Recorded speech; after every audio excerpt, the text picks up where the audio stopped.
Open Your Eyes is brought to you by the Belize Bank. Our country, your bank.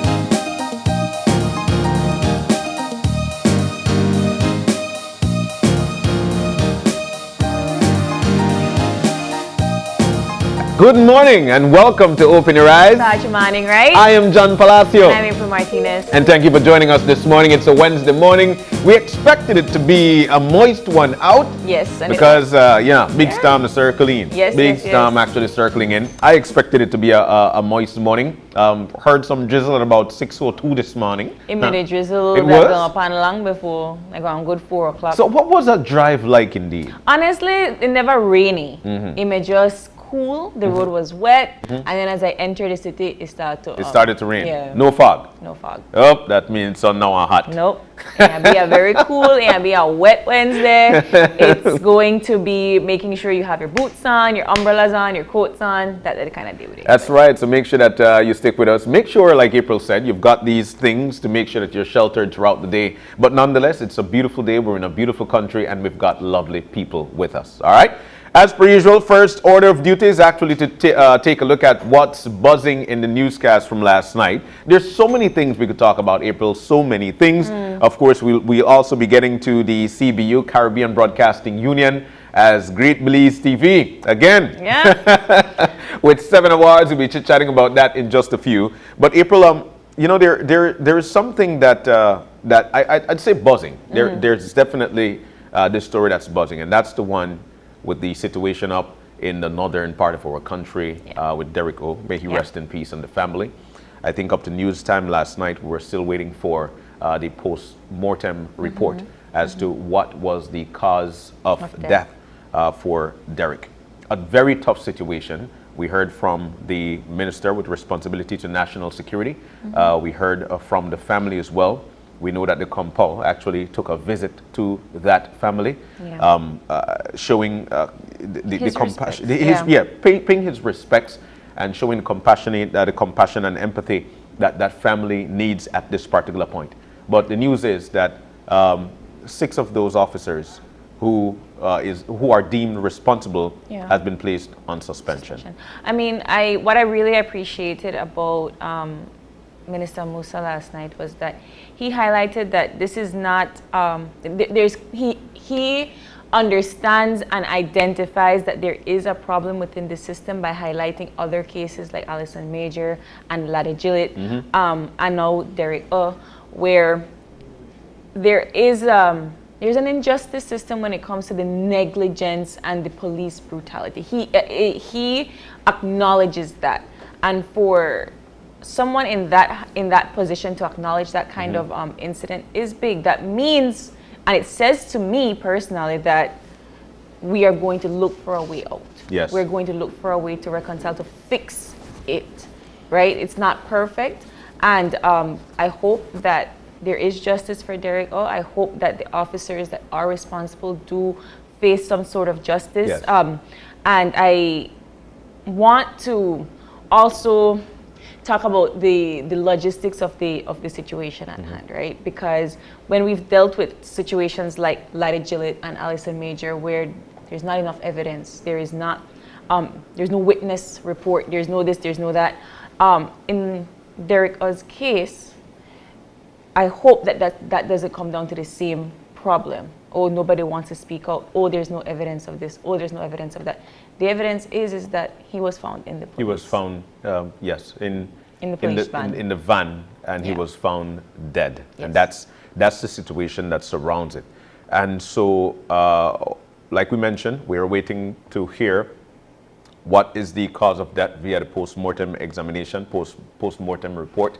And that of course will be shedding much more light on what was the situation and how they move forward. But you're right, the minister did highlight that such situation will definitely not go with blind eyes on it. They'll be taking a look at it further like we mentioned, 6 police officers with responsibility, or who are deemed responsible for such actions, are actually on suspension at this time. They could go as far as to losing their jobs as well for such action. So we await that. That's one of the stories making the news from last night. It's tough because we know that this is law enforcement. And we know that when we want to feel safe, you see police out there and you feel safe because a lot of policemen about. But with actions such as that, am I supposed to feel safe? No, I'm not blaming the police department for anything, but and these things, I'm so sorry to say, but these things aren't going to just stop like that. I want to take a pin in that, Sure. Dan, just because, I don't know about you, but personally, I haven't felt safe in the midst of a police officer in a very long time. I feel like these stories are not new. They're not, popular in the media right now. These stories have always been around. In the case of Allison Major, that was a case that happened 5 years ago. These are not new instances, and wherever you reside, in areas that are marginalized, in areas that have minority groups, in areas where there's just so much crime that's swept under the rug because it doesn't make the media, there's always some level of dispute between those that are in law enforcement and the community members that don't feel safe. And I'm saying that to highlight that we don't have the enough resources and we don't have enough manpower in law enforcement to help all of that. That entire situation happened because there was not a jail cell to place Derek. There was not a jail There was cell, not, indeed. but they did not follow protocol either. So it was just this series of events that there was not proper protocol made by law enforcement. There was not a facility to place him in, and there was not enough manpower to oversee. The minister with responsibility, actually, with responsibility for national security, Minister Musa, did highlight that is definitely one of the things that they'll be looking into, because there were no communication there. If you are transitioning from one shift to another, there must be debriefing. Yep. How do I go into, let's say, working in a factory? Yeah. Working in this factory, and the 6 o'clock shift is leaving, the 6 o'clock shift is actually coming on. You're supposed to have a meeting. You're supposed to let everybody know this is the situation here, this is what you'll meet, and this is the production that we're actually putting out. Yeah. And that's the same thing that should have been carried out with respect to this situation up there. Look, we detained 2 guys. One of them should be released. The other should be taken to the police department, so as to carry on with investigation, especially with the alleged crime that he committed. Yeah.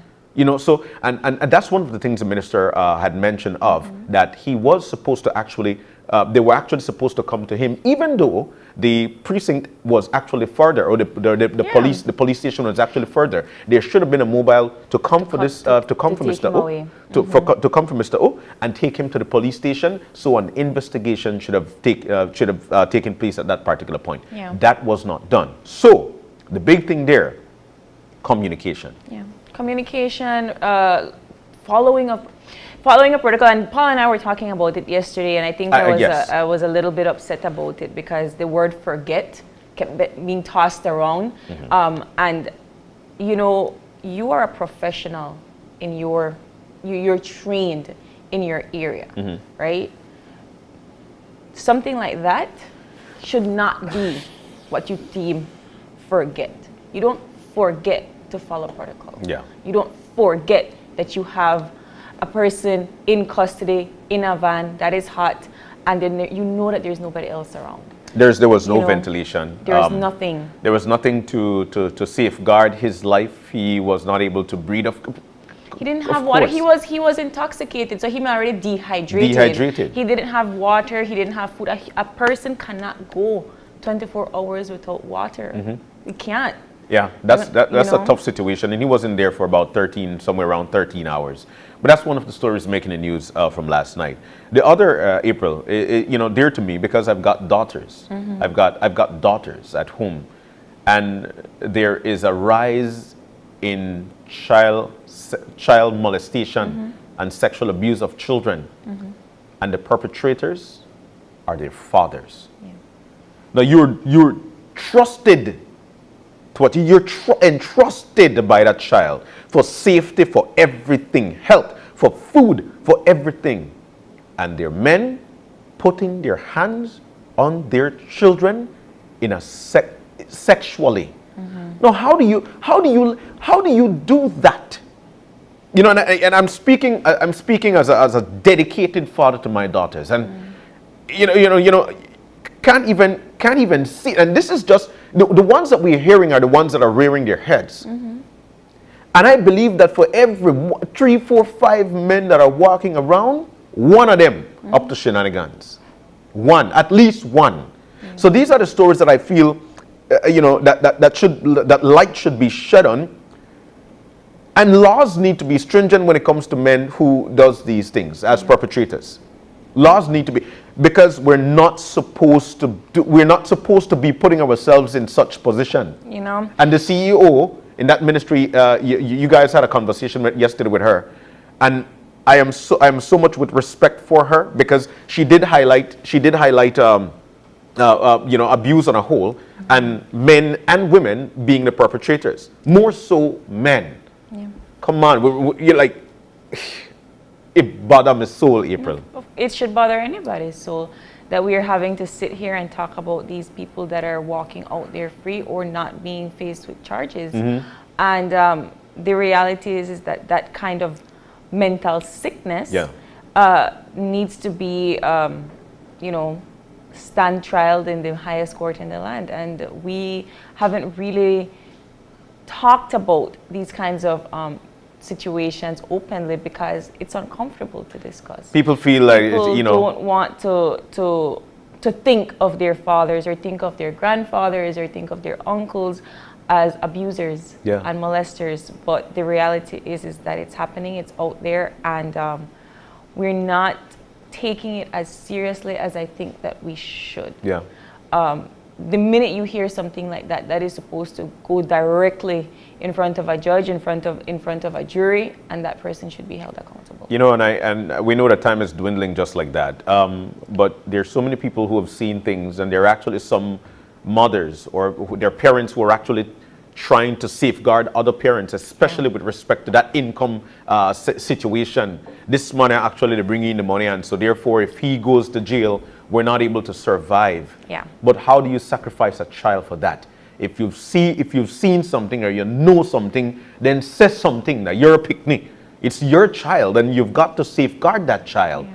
You know, we need to continue to do these things. And this is when I'm so glad for social media, because it rears its head there, and people will eventually put it out. But we need to continue to look after the well-being of our children, and we need to, especially for people who are actually seeing these things, man. Yeah, actions. You have to take action. Yes. You know, we can sit here and talk about it all day, but if nothing gets done, then it'll just continue to be a vicious cycle in our society. Indeed. That conversation needs to continue, and of course we will do that. But for the time being, we need to, let me remind you that Caribbean Broadcasting Union, Channel 5 is a part of that. We got some awards. A little later on in the show today, we'll be having a slight discussion on it. Our CEO and Managing Director is actually out there in Trinidad, and we'll be hearing from her a little later on in our show to tell you exactly what were the awards that were won. I think about 7 of them. 7 of them. Yeah, we got clout. You know, yeah. We got clout, just to say. Yes, we'll be chit-chatting about that a little later on. I can't wait because we have to say kudos to those who needs to have working yes, men and women of course, of course. But let's continue with some motivation. We've got the eye opener. This is definitely one of the biggest part of the morning because it gives you the ability to have the conversation and keep you with a positive mindset. The eye opener taken from dailyom.com goes like this. A deep feeling of gratitude can emerge as we open to the experience of being helped. Most of us pride ourselves on our self-sufficiency. We like to be responsible for taking care of ourselves and pulling our own weight in the world. This is why it can be so challenging when we find ourselves in a situation in which we have to rely on someone else. April, this can happen as the result of an illness or an injury, or even in the case of a positive change, such as the arrival of a newborn. At times like these, it is essential that we let go of our feelings that we should be able to do it all by ourselves and accept the help of others. It takes wisdom and strength to surrender to our own helplessness and to accept that we, just like every other human being, have limitations. The gifts of surrender are numerous. We discover humility, gratitude, and a deepening understanding of the human experience that enables us to be that much compassionate and surrendered in the world. April? I absolutely agree. Yeah. Yeah. Everybody needs help. We can't do it alone. You can't do everything by yourself. No man is an island. No man is an island. And it is essential to say when you need help. Look, when you know that feel of gratitude is a great one. Like you take the children out there, you've got some extra clothing, or they grow big out of their clothes because they are grow big, and then you take that clothes to somebody who actually needs it. That's actually you being helped as well. In what way you'd say? In what way am I being helped by me providing something that I used to own to somebody? It's the help of gratitude. That's a great feeling. That is a great feeling. And once you've grasped that feeling, April, you feel a sense of being. Yeah. I was taking it in a different direction in the aspect of being sufficient and productive. Of course. Right? If you are a one woman or one man show trying to run a business and you want it to be successful, you might be really good at what you do, but if you want to be able to share more of what you do or share more of your product, you need to be able to have helping hands. You need to be able to accept when somebody is like, maybe you should take a break and have us do the job today. And that way your entire business, your entire foundation, your entire world runs like a well-oiled machine because there's more than one person operating it in the means, right? So I took it in this way, in the sense of, everybody wants to do everything by themselves because they feel like they're the only ones that can do it. But no, you have to be able to learn that you can accept help. You should accept help in order to be more productive in society. So I'm there with you. There's so many ways to actually dissect it, and I really and truly appreciate it. And going with it again, a deep feeling of gratitude can emerge as we open to the experience of being helped. That's a great way to actually sum up the morning. And I'll tell you what, we provide these things for you so you are able to have the conversation. It is healthy to do so. All right.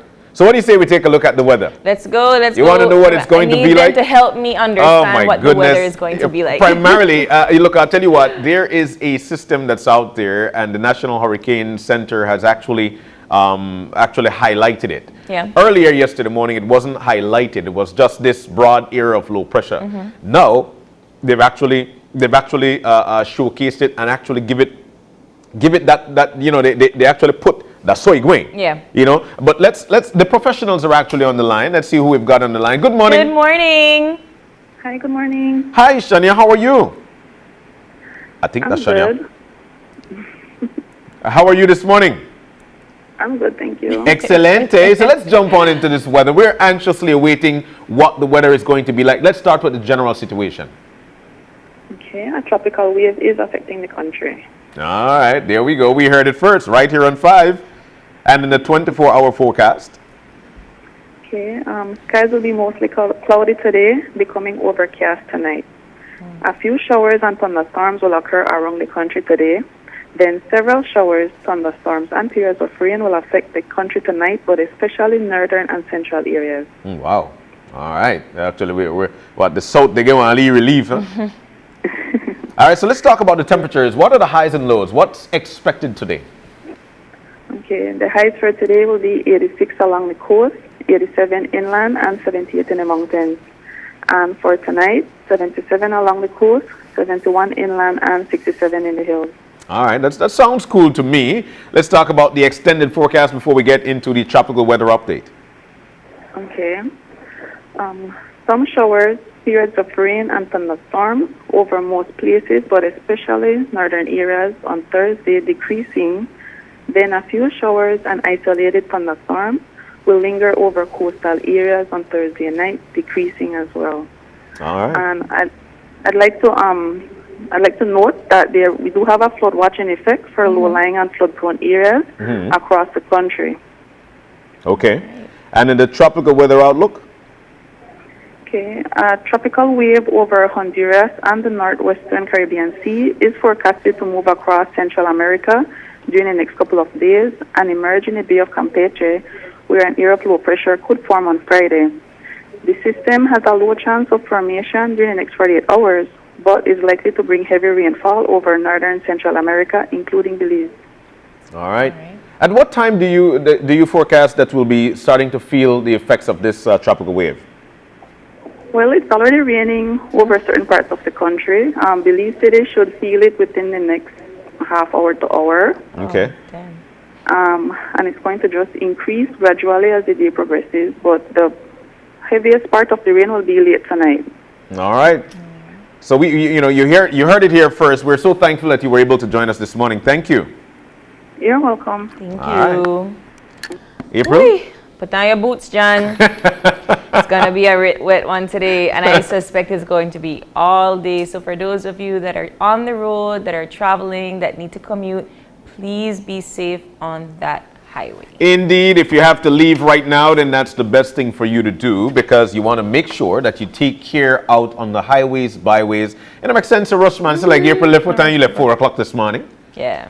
5 o'clock. 5 o'clock? Yeah. I get you after 6. That's a good drive. That's a good drive. 48 miles on a good drive, all right? But we've got a packed one for you this morning, and we're looking forward to all 3 conversations. We'll be chit-chatting, actually starting the morning, right, with a conversation with BTB and tour operators' requirements. There were a lot of people who are actually venturing off into tourism. A lot of people who'd like to be tour operators. What do you need to be that? BTB will be in this morning to answer those questions. All right, and I think the second conversation for today is going to be a fun one, John. Would you flip it to Fun Wednesdays now, it How looks like? so? Because you got rum, ribs, and rice. Tasting contest. So Corozal is kicking off their September celebrations with tasting contest, specifically of their rum, rice, and ribs.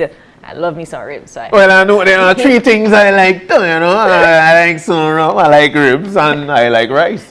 I don't meet people who don't like rice at all. you know, people don't like No. rice. I have some people up there. You have some people out there. Everybody loves some rice, I swear. But we're looking forward to that conversation as well. Then we'll be wrapping things up with my buddy Jubril. Jubril will be in with us, well, actually on Zoom. He'll be on Zoom with us, but he is passport heavy.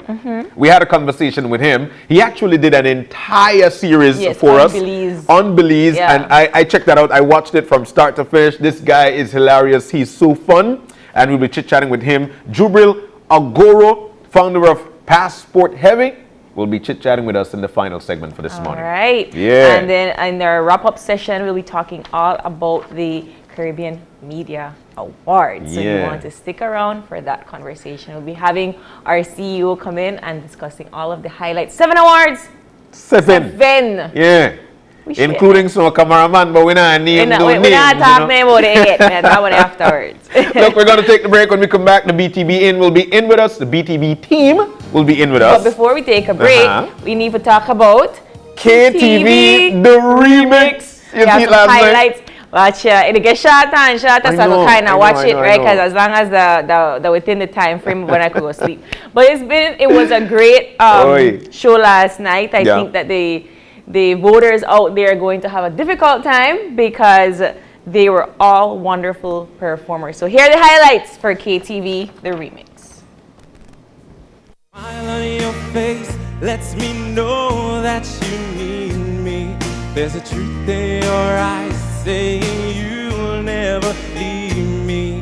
The touch of your hand says you'll catch me if ever I fall. You say it best when you say nothing at all. Right now, she's probably saying I'm drunk. and he's thinking that he's gonna get lucky. Well, right now he's probably dabbing on $3 worth of that bathroom polo. Oh, and he don't know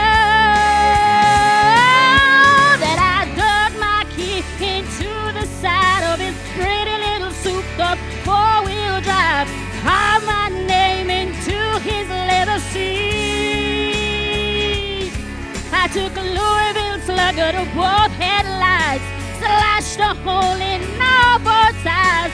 Maybe next time I'll think before he cheats. Ain't nothing better. We beat the odds together. I'm glad we didn't listen. Look at what we would be missing. They said, I bet they'll never make it. But just look at us holding on. We're still together, still going strong. Yes, still the one I run to, the one that I belong to. Lock the door and turn the lights down low. Put some music on, it's soft and slow. Baby, we ain't got no place to go. I hope you understand. I've been waiting for this all day long. Never felt a feeling quite this strong. I can't believe how much it turns me on just to be your man. You wanna know a secret? These boots hurt! Ah! Ah!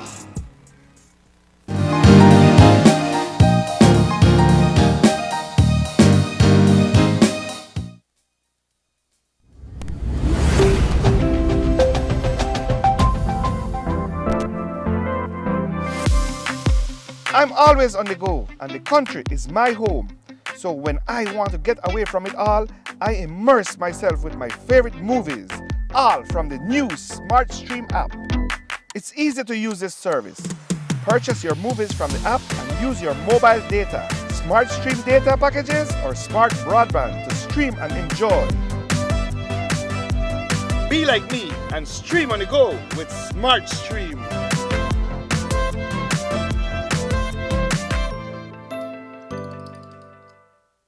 Medriva is the safest and most reliable taxi service 24/7 countrywide. Get to your destination on time. No more calling. Just pin your location or schedule your ride and a Medriva driver will be at your doorstep. Whether you're going to work or picking up a loved one, there are 3 categories to choose from: budget, economy, Island Lux. Try our services today and earn loyalty points on each ride to get cashback deals on your next ride, or sign up to be a Medriva driver. Just be sure to have your police record on hand. Transportation services at your fingertips. Download the app today. Medriva, opening doors to new opportunities. Your life just got a lot less complicated with Belize Bank Contactless MasterCard Debit Card. Introducing our Standard Debit and MasterCard Platinum Debit Cards. Now you can make purchases anywhere MasterCard is accepted with one tap, pay and go. Your contactless card never has to leave your hands, especially in these times. And your card is embedded with multiple layers of security. Platinum card holders get to enjoy extra benefits like price protection, purchase protection, trip inconvenience, and luggage protection, just to name a few. Start enjoying a cashless lifestyle today with the Belize Bank. It's a cool back to school with tech tools from Cellular World. Beat the heat with the best prices on back to school supplies ever. Phone starts as low as $59, tablets at $155, and Chromebook bundles starts at $549. So come on in and enjoy massive discounts. 1-year warranty on all Samsung Galaxy phones and tablets, and get free SIM card data and bonus credit on selected purchases only at your #1 tech provider, Cellular World. Visit us at our stores in Belize City, Belmopan, and San Pedro. Or shop with us online by sending us a message on WhatsApp at 615-5141. Find the perfect back-to-school bundle from July 4th to August 13th, only at Cellular World. Are you looking for low-cost television advertising? Have we got a deal for you? Advertise on Channel 5's Daily Classifieds. Channel 5's Daily Classifieds is one of the most effective methods for introducing yourself and your business to the community. Use our Daily Classifieds to recruit employees, promote specials, promote your products or services, promote a business opportunity, increase traffic to your website, and advertise items you have for sale. Let us help you to save valuable time and money.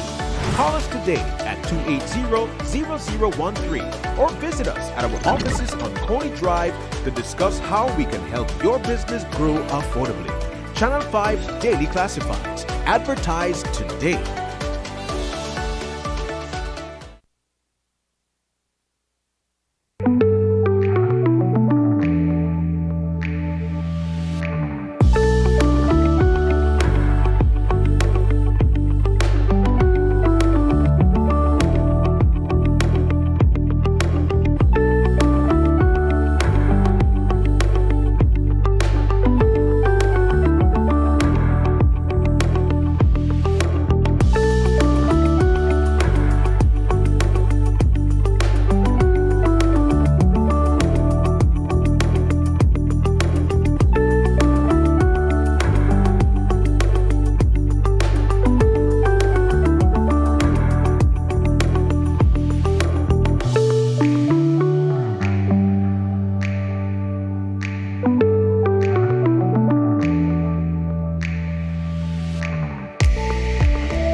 Welcome back to Open Rise. We're moving now into our first segment for the morning. John, we are. And this one is all about the BTB and tour operators requirements. Now there's a difference, and today we'll be highlighting what that difference is in terms of a tour guide and a tour operator and what you need to become a tour operator.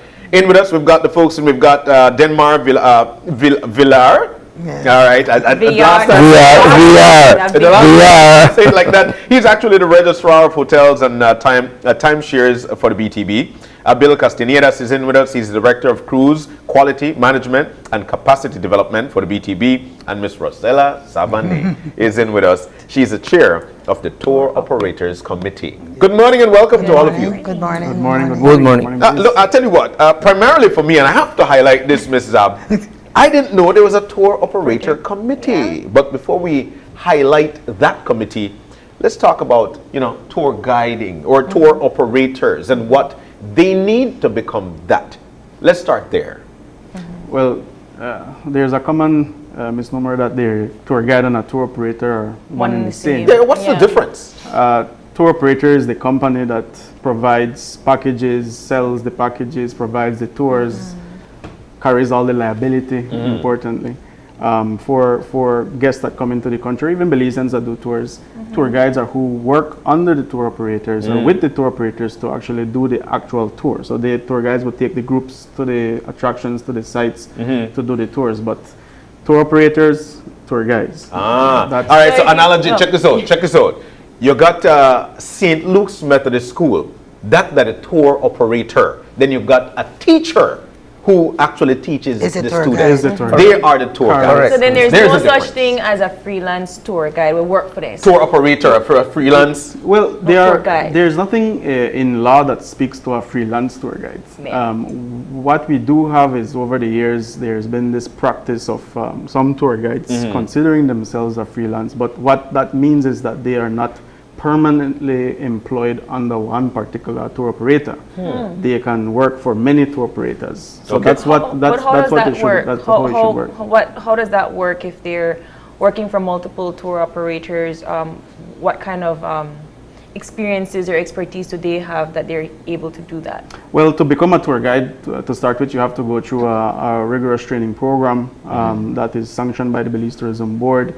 There's two aspects of that training program. One is a general core that teaches you the background of Belize, the history, the cultures and all of that. And then there's a professional core that speaks about how to communicate, how to lead a group and all of that. So that training has to happen.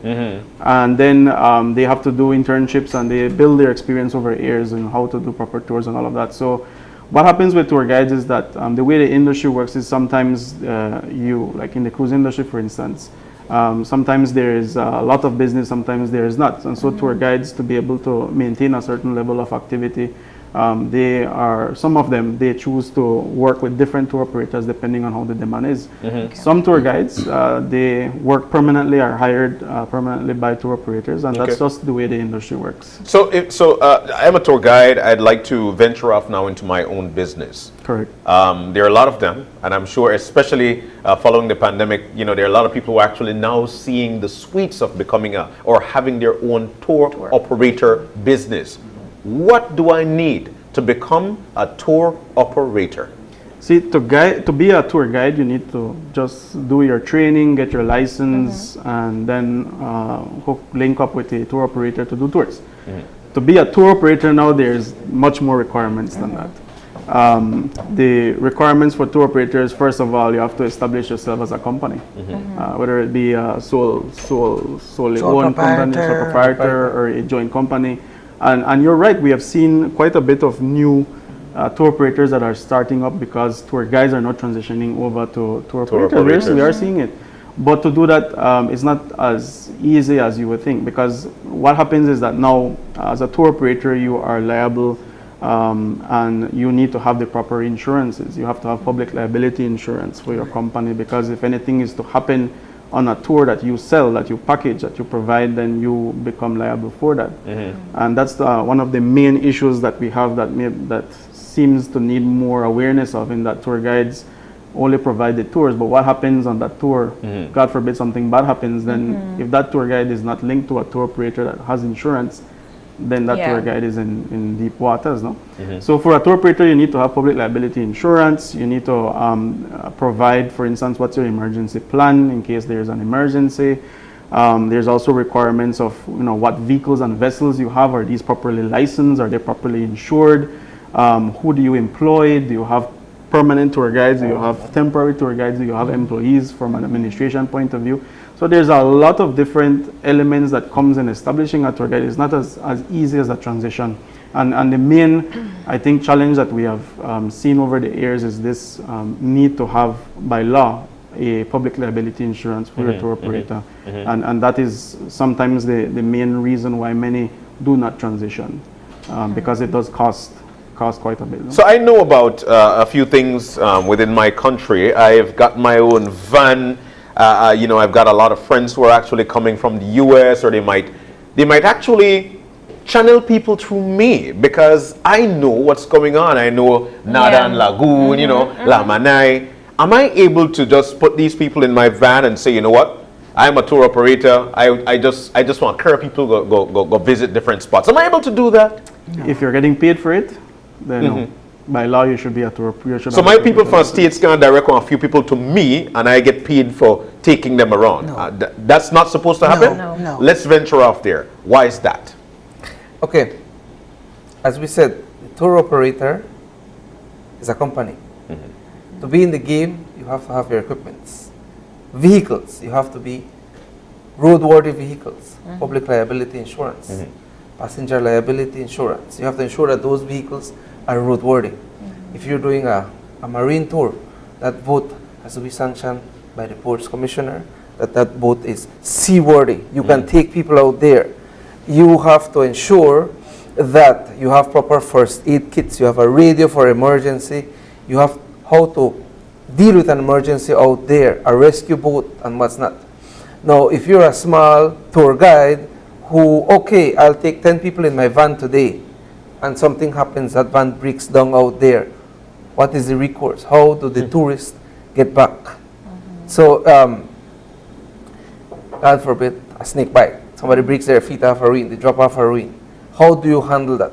As a tour operator, you go through a rigorous application process whereby you submit emergency plans to us, to the committee, so that we can verify and ensure that should an emergency arise out in the water, out at a rein or wherever in a cave, you as a company or the tour operator can handle that. And that is the misconception where a lot of tour guides just become or want to become a tour operator overnight, get people in their vehicle, in their small car, their taxi, whatever. Let's go. Nothing will happen. Let's go to San Antonio.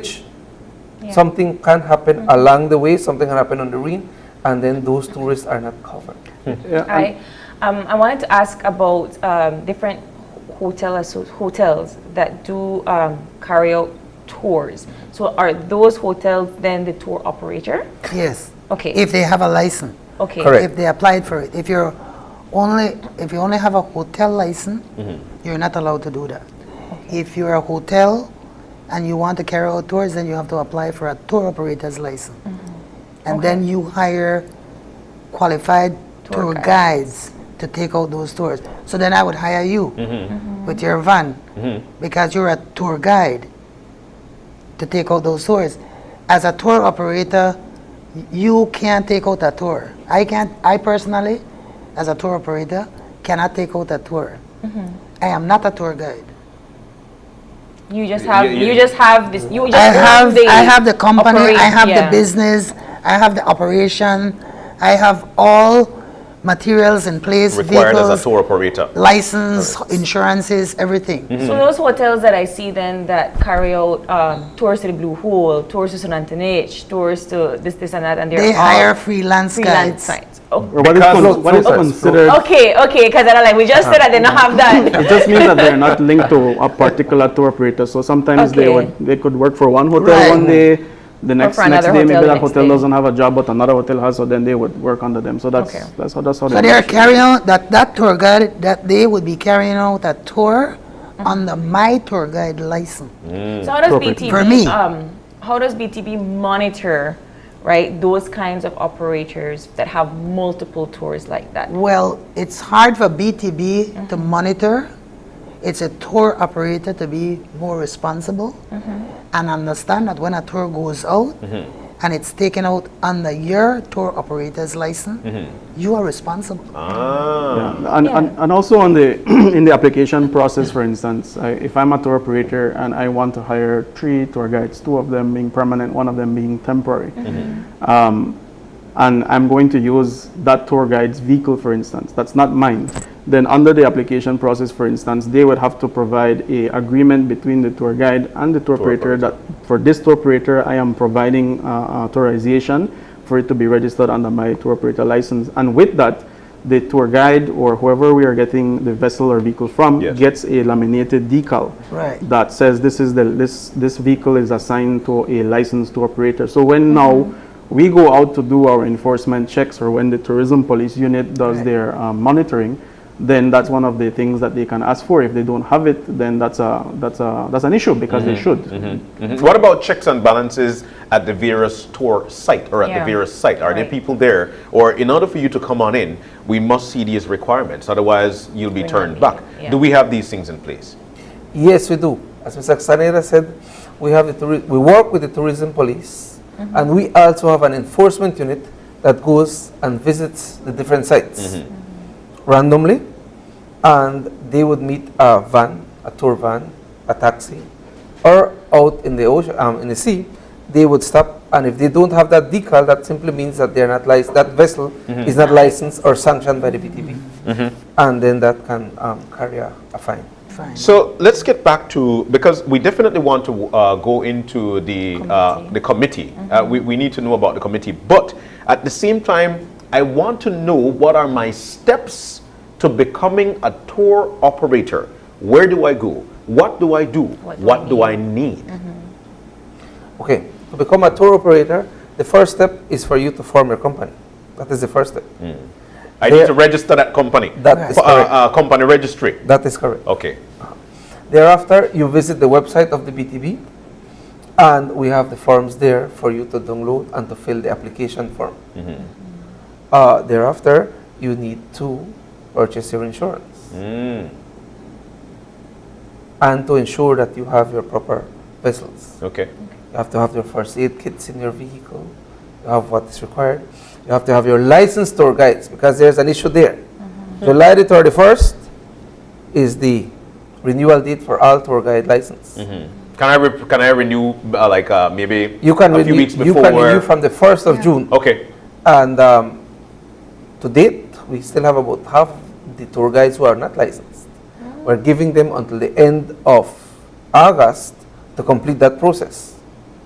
Thereafter, you're operating without a license, an expired license, and that again carries a penalty and a fee if the police should catch you taking tourism. Why the leniency though? We're in a position whereby Belize is being looked. We are no longer a secret, you know. Everybody wants to come to Belize. As a matter of fact, a little later on, we'll be talking to Passport Heavy because he's one of those who love this country. Yes. So why the leniency? If July the 1st is the cutoff date, then July the 1st should be the cutoff date. God forbid something would happen. Why the leniency? Okay, sorry. It's not the leniency. It's that, you know, Belizeans, they left everything for last minute, and the last day of July, they send in their papers. So for us to process, we gave them until the 1st of August. But that is if you submitted your documents within that prior to the expiration date. Yes. So if you just submitted your documents right now, you know, you should not be operating. Release time is harming our tourism. I've said it. So when it comes to the different requirements and so forth, do I have to have like a number of vessels? Do I have to have a number of tour guides under my operating in order to function as a tour operator? Well, it depends on the size of your operation. So we don't put like you have to have 5 guys. No. Once you meet the requirements that you go through the application process, you could have 1 vehicle or you could have 10 vehicles. It all depends. How long does this application process last? The application process depends on you, the individual. Okay. Why is that? How quick you fill your paperwork and get your documents get together. your documents together. So if I've got everything I need. People are slow. Some of them complain that I don't even feel like read. Why do you want to get into business if you don't want to read and make sure that you should just say, okay, thank you.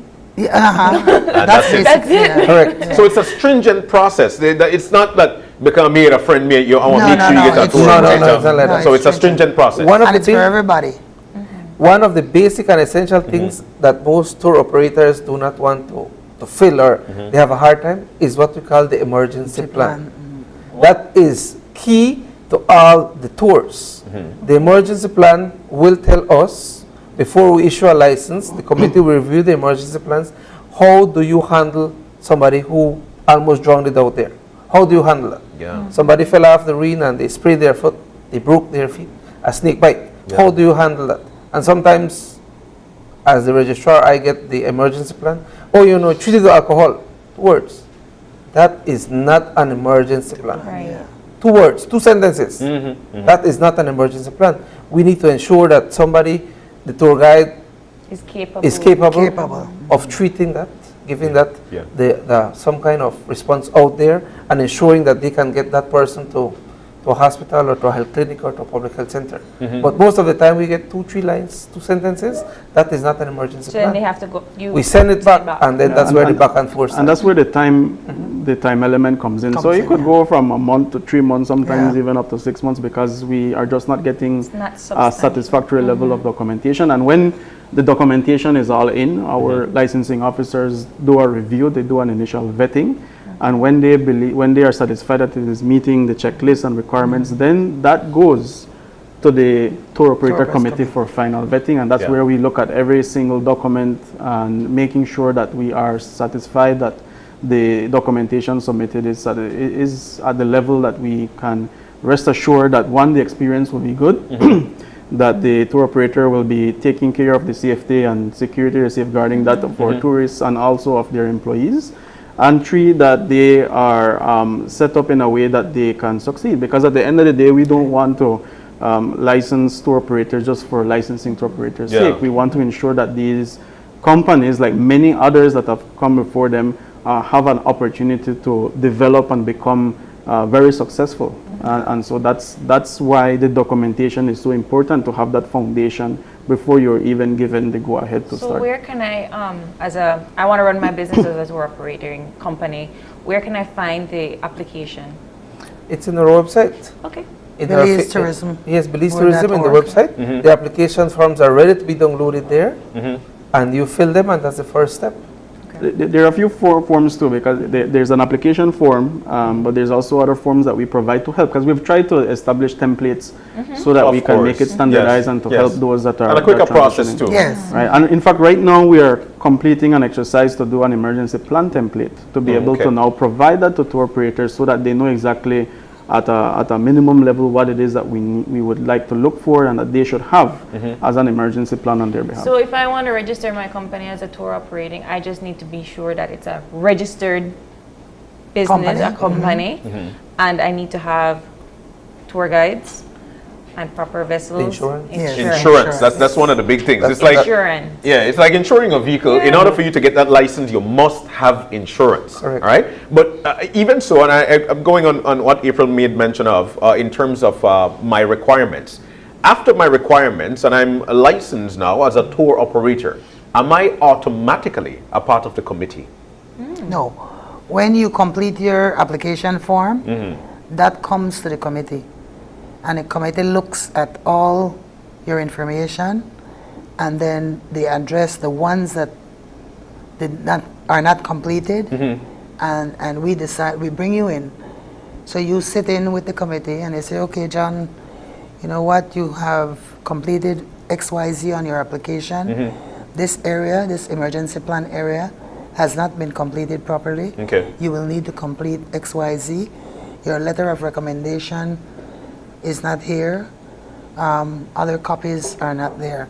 Now, this is something we used to allow a lot.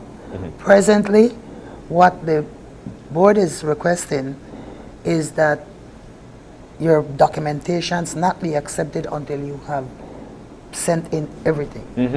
Now, why would I want to be? Because we used to get 2 paper, 3 paper, 1 more paper, 4 more paper, and because it's not completed within 6 months, it's BTB taking too long to give me my license. And we know that time is flying by. One more question here. Why would I want to be a part of the committee? Do I have to? So no. The committee is a legally established committee that is made up of stakeholders of the industry. So Ms. Rosella, for instance, represents the Belize Tourism Industry Association. That's right. And these are all appointed by the minister on an annual basis. So this committee has a specific function to provide some level of overarching recommendations on how to develop the tour operator sector They also look at the final vetting of applications. They also deal with disciplinary measures in case there's tour operators that have broken the law or have broken whatever code of conduct or ethics that we have. And so that committee is a committee of 9 members, made up of the BTB, the BTIA, the Belize Hotel Association. We have a representative from a National Tour Guide Association, the Belize National Tour Guide Association. There's also a Tour Operator Association representative, which right now it's from the San Pedro Tour Operator Association. We have the Tourism Police Unit on there, the Transport Department, National Transport Department is on there, the Belize Ports Authority is on there, and I think that's pretty much it. And a representative from the BTB, and the minister is able to appoint a representative as well. So we are the ones that at the end of the process, we are at the end to say, okay, you have come to this point, now you should be ready. But even at that time, even though they should be ready, they are still, from our overarching point of view, that there sometimes are still areas that they need to improve, so that we know that by the time they get the license, they're good to go. We can at least put them on a track to be successful and to have and to provide a memorable and quality experience for our guests, because at the end of the day, that's why we're here, right? To provide that experience. I've got one final question. I'm so sorry. But you know, one of the things I feel is a big issue, especially across Caribbean nations that are deemed very high trafficked when it comes to tourism, would be the HSE, which is health, safety, and environment. Right. Is there checks and balances there, and where do we rank, if there is a rank for such thing? I mean, if I'm a tourist, I want to check out where to go on to Honduras. I wonder if it's safe. I wonder if Belize is safe as well. But if I find out that I'm safe when I go to Belize, hearing everything about Belize, that's going to be my destination. So do we do checks and balances when it comes to your health, safety, and environment? You know, before COVID, health and safety, I must say, wasn't as much of a kind of priority focus area for many industries, and including the tourism sector. We were more inclined to dealing with the security aspects of it. But when we reopened the industry back, one of the things that we were very adamant about is to ensure that when we marketed, when we established, reinitiated our tour operations, our hotels, that everybody was at a level that we could assure that the experience would be safe and secure from a COVID point of view, and now in general from a health point of view. So the whole program for, you've heard the Tourism Gold Standard program that was developed and all of that, all our tour operators that are licensed must get Gold Standard certified, meaning that they have the basic level of systems in place to deal with not only COVID, but also with just general medical issues that may come about. And so we are very cognizant that health and safety is with us moving forward. And I think that the program that we put into place with the Tourism Gold Standard, and now that our tour operators also are doing, and our hotels are doing their part to continue to mobilize, even though a lot of the regulations have been kind of done away with, we still have practices that are in place that will continue. And so we are very cognizant that we are, and we have promoted ourselves, and we are able to show that we are a safe destination to visit. And many of our visitors have indicated this to us, but also the number of demand, the number of arrivals that we're seeing goes to show that Belize is, as you said, we're hot on the market right now. There's a reason for that. It's not just that we have great experiences and attractions and sites to show, is that we also have come across in the reopening of the industry as a responsible one. All right. There we go. We're getting the signs. We're so thankful that you guys. So, John, one last comment. As you notice, we came right back to where I started. A tour operator has to ensure the health and safety to get that gold standard. They have to ensure everything. So, when a tour guide wants to get in their vehicle and take tourists as a tour operator, it's not going to work. So if you as a citizen get into a vehicle and the tour guide says, we could do this, man, make sure they have themselves running under a tour operator that is insured. All right. Thank you guys for joining us. Denmar, Abil, and of course, Auntie Rose. We're so thankful that you guys could have joined us this morning to walk us through the process of becoming a tour operator and the requirements. Thank you. Thank you for having us. Thank you for having us. Well, we're going to take a break, and when we come back, I know you like this one. I know you like this it's one. all the best R's, rum, rice, and ribs. So I am excited, yes. Oh, it's a rum, rice, ribs, Curacao. I get to understand September you guys. celebration. Oh my goodness, you guys will be kicking things off in a big way. We'll be talking about that when we come back. Stay with us.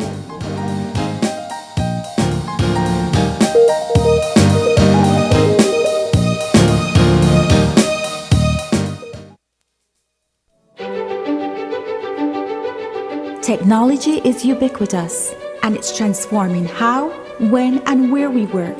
Fulltech Systems is placing award-winning devices in the hands of information workers, allowing them to work without compromise in a world without wires, to innovate, create, and to maximize productivity anytime, anywhere, satisfying the needs of the desk-centric remote and field worker and every other worker in between. We are providing the industry's best devices to businesses going through the process of digital transformation. Partner with us today to provide the solutions that will allow your employees to work effectively and efficiently to enhance your customers' experience.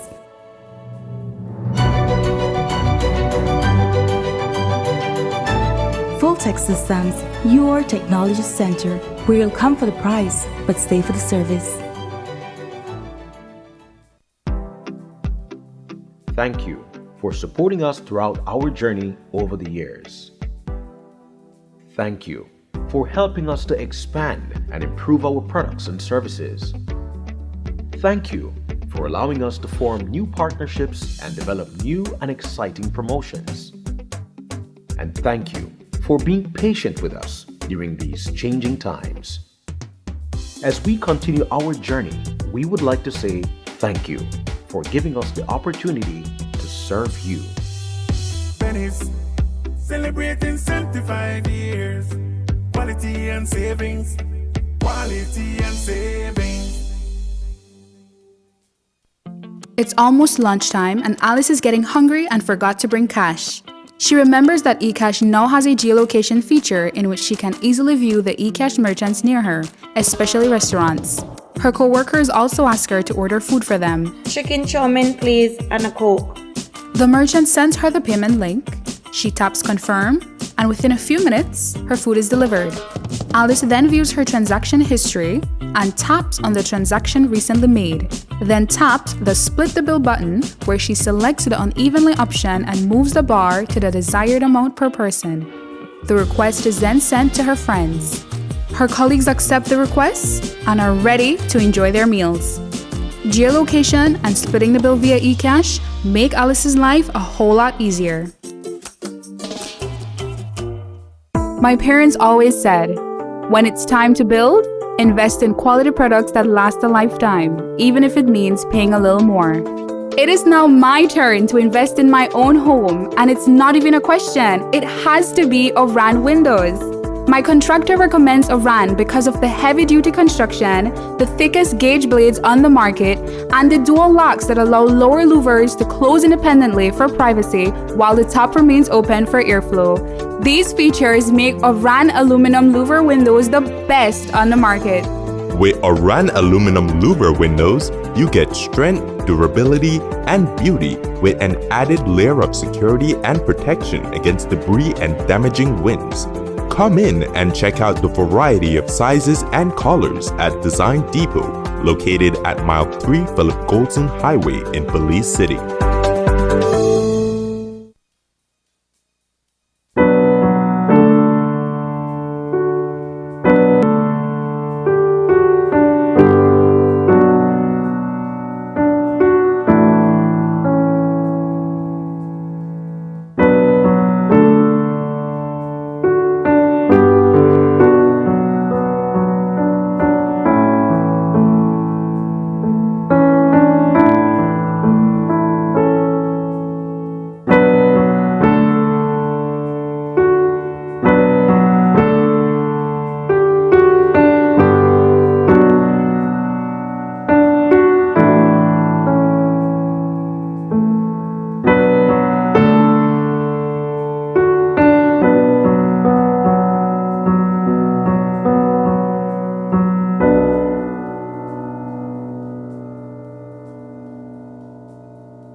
We're back. Just like that, and we're moving now into our second segment for the morning. Yes. And we've got the 3 R's. Now what again? Rum, ribs, and rice. Competition, contest. Wow, Corazal's rum, ribs, and rice rice tasting contest is actually a real thing. And for September celebrations, and they get this nice trophy. Angry Birds trophy. Angry Birds trophy.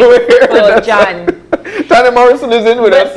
Tanya is in with us. She's actually the spokesperson and the MC for the rum, ribs, and rice competition. T, good morning. Good morning. Wow, Thank you guys for having us here. It's nice to have you in. Okay, so first of all, right?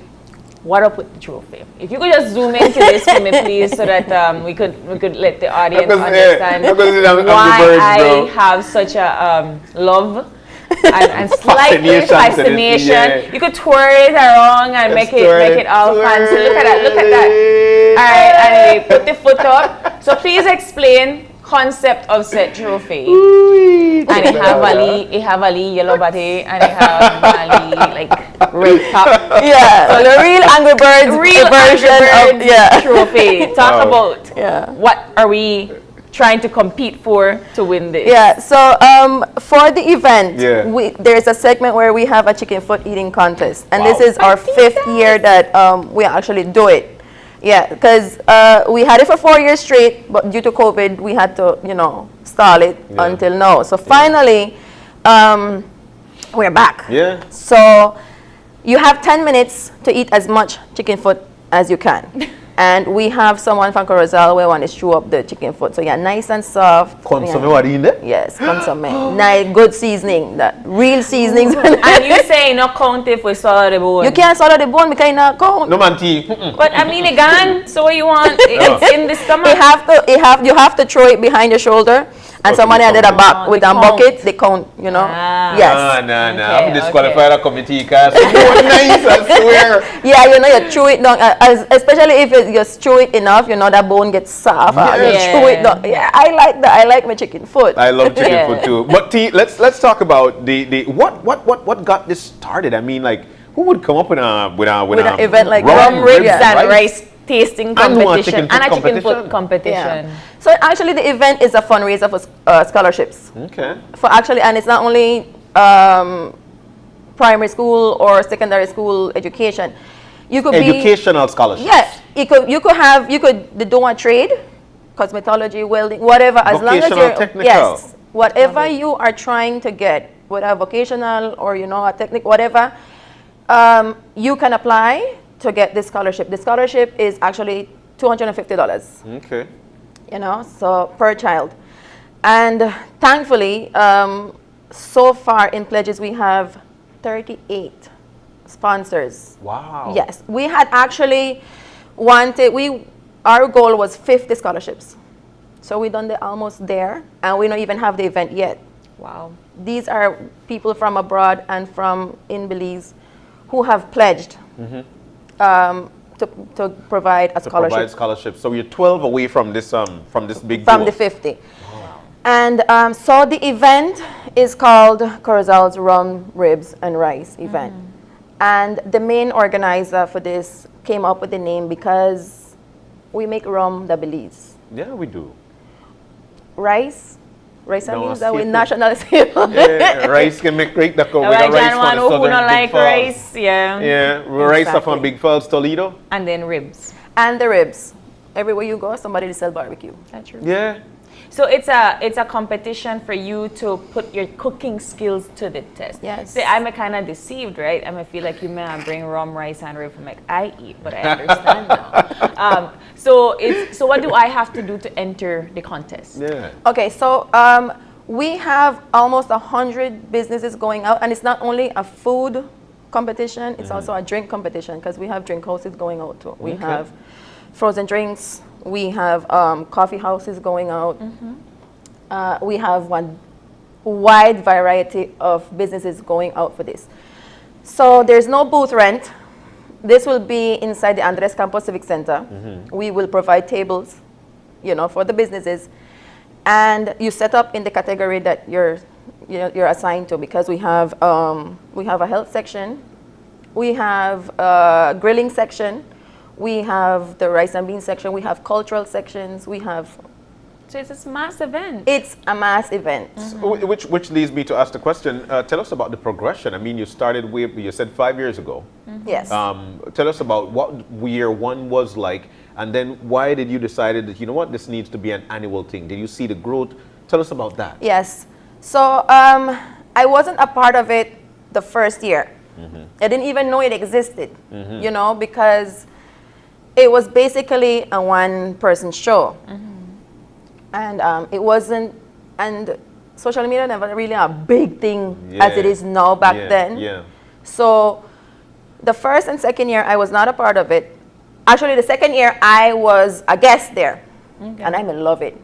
You pay $5 for going. You know, the audience pays $5 for going, you get a scoring card. So with that scoring card, you go and go get samples from every booth, whether drinks or food. You're going to get samples and you want to taste and you want to rate it on the card. So at the end of the night, when you're going out, you're going to leave the scoring cards at the door, and we're going through all of them. So the one with the highest scores will win their certificate, saying they're the best in that category. The best rice, the best ribs, the best rum. And we have travelers going out there that want to give their drinks, and you could buy drinks for $5. So you could actually purchase from whatever the outlets out while getting free samples as well. That is wonderful. Well, of course, that's, you know, you need free to taste food, free food, free drinks, and entertainment. For taste. I mean, and the thing about it, though, you know, you're actually pledging $5, and I'm saying pledge because this is for a scholarship for fund. the cause, So you pledge $5. If you're able to, you know what, you got one extra 10 in your pocket, then pledge that too, because it is for a scholarship. And not just you're going out there because you're going out there sick. You're actually being how would I say it? You're the sponsor. Somebody who is actually a great part of the community. It takes a community to raise a child. This is your opportunity to, Love it. right? Yeah. So how, when can I begin to do like my application for coming to this contest? Oh, we already have people signed up and confirmed. So we're done. We said, I mean, we can't fit more people. We can't. So I can't go for any chicken food eating. Yeah. Well, yes. You could enter the competition, You but could you enter the can't enter competition. the contest for cook. Yes. Oh, okay, Done. okay, okay. Done. Because the Civic Center done said we have almost 100 businesses going out. For Already? This, confirmed that they're going, that they're participating. Yeah. We have wonderful. Chef Tim August from Dangriga. What? From the Tim store. wanted it? Yes, the man wanted it. Oh my, yeah, that's We some have- obia sauce? Yes, the carrot obia sauce. Yeah, do his plantain fries. And breadfruit. And breadfruit. You know the man with the breadfruit. Yeah. Oh right? my goodness. We I have think we have Nika to go Simas now. going out Yeah, we too. have to go now. From Belize, Nika Simas. Yeah. She's going there to promote her products Yeah. as well, her healthy products. We have Mama Rosa, flour mix, Flour mix. pepper sauce, Oh my and her God. paletas the goat. I had once a week I got Mama Rosa, Really fried I jack, swear. fried jack That flour. thing blow up nice. Just like the look, I tell you what. Puff up. Yes. The dough so afraid for the fat, you get fat before you get in the fat. I tell you, man. These are the products that we've got in our country. We need to understand. We've got great things within our country. And I this swear. is what we wanted. We wanted everyone, especially small businesses that are just starting up, we want them to go out because it's a good marketing idea, opportunity for yes. them, Yes. you know, to promote on a nationwide platform. So when So is when is it? When is September 16th, it's a Friday at 5 p.m. Ay, ay, ay. 5 p.m. until? You know, Well, we usually have it about 8:30, but this year over 100. we got, apart from all these businesses going out, we got the famous TLC band. Wow. Performing TLC, there. yes. So for I was with $5, them on you Saturday. eat, you drink, and you Live dance. music. You And know, I TLC haven't band paid is very good. $5 for so much in a long time. $5 can't even get me a good 3 bottle of water no more. So, you know, from the first year that this was done up to now, it's gotten bigger. We have more people going out, and this year we actually had people who were scared to do it, you know, because they never really expect that this is actually a serious thing, a big thing. And when we start posting the businesses who are actually going out, the big businesses and the small businesses, businesses that the friends, you know, and they said, oh, well, then they go, well, why not me, you know? And it's, you go It's for free. You motivating, don't have to, you don't have to rent a tent. You don't have to rent tables. Just bring out Everything your is products. provided. Wow. Just bring out your products. September 16th This is in great. Corozal Civic Center. Yeah. Rum, ribs, rice, patitas eating competition. I said patitas. I said patitas. I haven't said chicken foot because not everybody said patitas. We don't, I don't for Corozal. So Patitas sound we like don't you make it flour. Yeah. We said patitas. Patitas sound like you make it flour. Chicken foot. You hear what I say? But that is the same thing. It means the same thing. It means the same thing. It means the same thing. Pay on a foot, not pay. No. Me think that pay. Patitas. It's like a slang. I hope that you guys are actually advertising this in our neighboring country as well. We are. Because, look, I'll tell you what, if we can get people from other countries to come on down to visit and see exactly what we've got here, then Boost up our local tourism. We have a small media page in Corozal called Informatech Corozal. And he's been a great help, helping us with advertising, and he has an audience from Mexico. Okay. So we are inviting everyone to come, Yeah. to be a part of it. And we have a lot of raffle prizes donated by a lot of businesses as well. And the raffle tickets cost $2. Just $2. $2 and $3 for $5. Contribution, $2. Yes, and you win gift certificates for meals at restaurants, car wash. We have auction sales going. Excite Belize Sales have donated 2 packages. Okay. A sale for 12, for a group of 12 people, and a sale for 2, for a couple. And this begins at 5 p.m.? Why so late? At 5 p.m. That I want chicken foot nicer. Oh, okay then. Okay, you have to give the chicken foot enough hours for stew down to get soft. You know? Yeah. And then a quick, you know, I mean, it'll take long, you know, a quick thing. So you did mention, like we mentioned, it is for scholarship opportunities for students in that area. Yes. Only for the Corozal district? No, we have, when it started, it was only for Corozal. Now we have extended to Orange Walk, and hopefully next year we could extend it across. And get it even bigger. So since the inception, which is 5 years ago, how many students have been awarded scholarships through this initiative? We have had about 150 throughout the years. What? That's a lot of students. That's a lot of students. And then we have, so after the event and everything, we want to come up and gather up everything, all the funds and everything that from that. We have a committee from the community who will select the applications. And we will have an award ceremony. So how do people apply for these scholarships? We have applications. You can contact Pat King on Facebook. You can pick up in Corozal. We have applications at Frank's Meat Center. It's right across from the Civic Center. Okay. We have at the Hindu store in Corozal as well. Me, Tanya Bautenbach Morrison on Facebook. Send me a message. I will forward you the application online, and you forward it back, and we will deal with it like that. Lorita Randall on Facebook as well. We have in Orange Rock, we have at De La Fuente Hotel and at Sugar City Radio Station. Okay. So people in Orange Rock can pick up from there and then just carry it back in. And we pick it up and we just pile up everything. Vet the applications. Vet the applications. And all you need is the financial need and have good grades. When do they need to hand in all of this? Yeah, when's the deadline? We have up to September 15th. Okay. You know, up to September 15th, and then after that, you know, we'll give them a call and say, you know what, you qualified for the scholarship. I mean, $250 may seem a little bit for some people, but it's a lot. It goes a long way. It goes a long way. Books Books expensive, uniforms expensive. Shoes, you know, Yeah, tuition. I mean, fees. school one don't start by then, and it will come out of your pocket, but you will get that $250 back. It's an aid that you give, you know, even if it's not a full And like I said, scholarship. it's for anyone from preschool up to university, Yeah. up to your online classes, cake Vocational, decorating, technical, well, yeah. whatever course you want tech. Yeah, this It's a is a great $250 towards your future. That's a wonderful initiative, and I'm a little bit sad that it's the first time I'm hearing of it. Yeah. But kudos to you and your team for Thank taking you. on that that challenge, and Yes. whosoever gets that help, please Yeah. be grateful for that. Rum ribs, so rum rice ribs rice tasting. tasting contest. Yeah. Chicken foot. Patitas. Eating competition. 10 minutes of 10 patitas. minutes of all the patitas you could eat. Yes.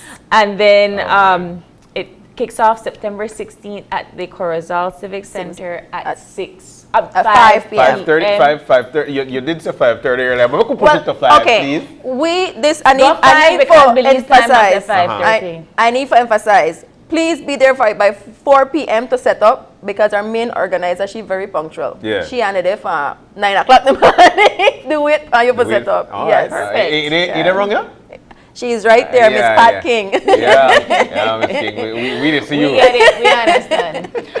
But thank you so much, Tanya, for coming in. We wish you the best of luck. And man, September 16, I have to say what Yes. it's on my schedule, but I hope that Schedule I it can in be. one time. We really want you guys out there because I we love want it this to be trophy. bigger. Can I just have it? This is actually for the last winner, the 2019 Chicken Foot contest winner. He's Herbie Narvaez. He had 35 chicken foot in a 10 minutes. So that's the one for B. That's the one for B. Well, then, John, you need to go there and 35 Well, I hope you got it and you prove that you could eat more than 35 in 10 minutes. In 10 minutes, just to chuck it out. Just to chuck it out. It's not that easy, when you have to chew down, then at least small bone. When there it's as a well. competition, It's a competition, it gets a lot yes. more difficult, sir. Yes. All right. When What's you're his name? timed. What's his name? Herbie Narvaez. Herbie, you know, the best patitas eat up, my buddy. Hey, we've got to go, though. Tanya. Thank you guys so much. So great. Ms. King, thank you as well for coming in. Corozal Rum Ribs Rice Tasting Contest. It's going to be a great one. September 16th, starting at 5 o'clock at the Andres Campos Civic Andres Center. Campos Civic Center. Your entry is actually a donation of $5, so you could go on in. They'll be tasting, and guess who on it there as well? TLC. TLC band straight out of Sugar City. All right, tell you they want today. All right, so it's going to be a great time, so make sure that you take that visit. All right, T, once again, thank you. Coming up, though, we've got to take a break. When we come back, it's going to be a conversation with Passport Heavy. Jubril will join us on Zoom. I can't wait for this one. We'll take the break. We'll be right back. Stay with us.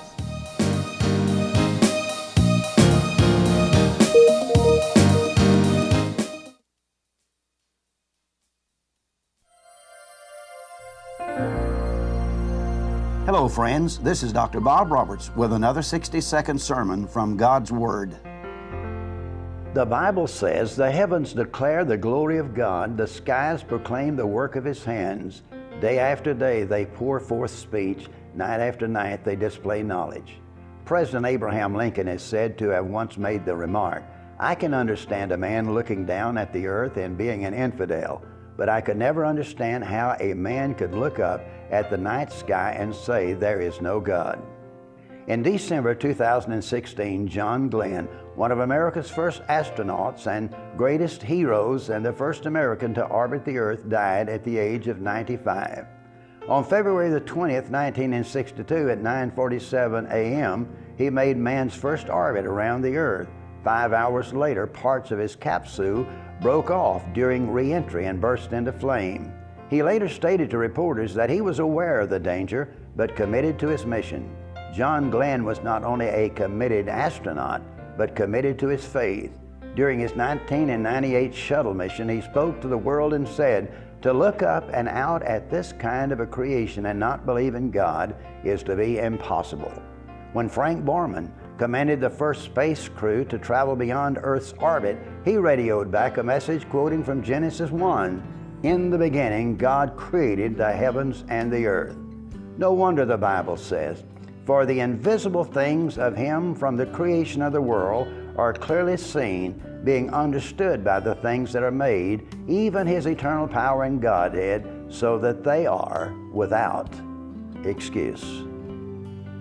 Today's 60-second sermon has been presented by Christian Foundations of Faith in cooperation with the Baptist churches in your area.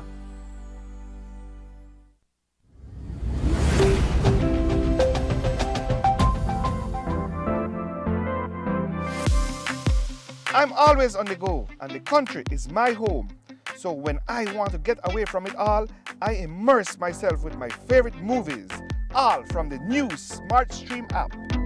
It's easy to use this service. Purchase your movies from the app and use your mobile data, Smart Stream data packages, or smart broadband to stream and enjoy. Be like me and stream on the go with Smart Stream.